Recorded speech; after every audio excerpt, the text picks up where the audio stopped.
बरपेटा रोडनि साखाथियाव थानाय आरो बाक्सानि सिमलागुरियाव सालबारि महकुमा पुलिसनि नायबिजिरनाय। सिमलागुरिनि बिएड्स कलेजनि खाथिनि गंसे गय फाथैनि गलायाव गान्जाजों लोगोसे सासेखौ खादों पुलिसा। फान गलायाव नायबिजिरनायाव लेखा बिलाइयाव लिरनाय गान्जानि गोबां पेकेट बोखांनो हायो आरो जब्द खालामनाय जायो। गासै गान्जा बोखांनो हादों 527 ग्राम। सालबारि महकुमा पुलिस बेंगिरि नीलोत्पल सयकियानि दैदेननायाव सिमलागुरि पुलिसनि हेफाजाबजों सिग्रोमनायाव गान्जाजों लोगोसे हमो गबर्धना थानानि बेन्दोंआव थानाय गबिन्दपुरनि 25 बोसोर बैसोनि गुलाब रब्बानी मुंनि गान्जा फालांगिरिखौ। बे समाव सिमलागुरि पुलिसनि जिम्मायाव हमजाबाय गुलाब रब्बानीया।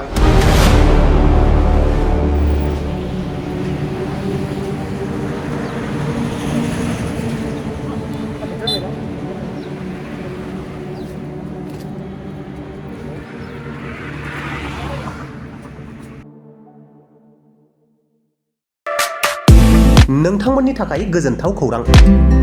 क'क्राझार सहरनि जेडि रडजों नांजाबनाय गोजोनपुरी रयेल इनफिल्ड श'रुमनि गोजौआव थानाय सेन्ट्रेल भारत सेबक समाजजों गनायथि होजानाय आइ आफा बिएम इनस्टिट्युट अफ पेरामेडिक्सआ नोंथांमोननो लानानै फैदों देहा जोथोन लाखिनायनि माखासे आयदाफोरनि 2024-25 मायथाइनि मुं थिसननाया सोलिगासिनो दं आरो फैगौ जोबथा जुन दानसिम मुं थिसननाया सोलिबाय थागोन।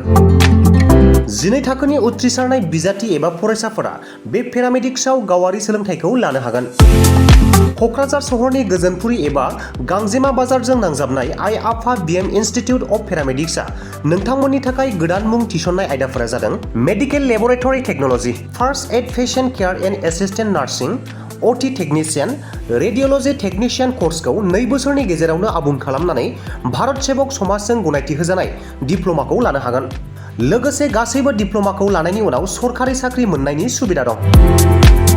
जुदि नोंथांमोनहा बेफोर कर्सनि थाखाय गोदानै मुं थिसननो गोसो दङब्ला थाबैनो जगाजग खालामदो आइ आफा बिएम इनस्टिट्युट अफ पेरामेडिक्सनि नैबे मबाइल नाम्बार 9395899391 एबा 9821663110 आव थोंजों सुलाद लाहरनो हागोन।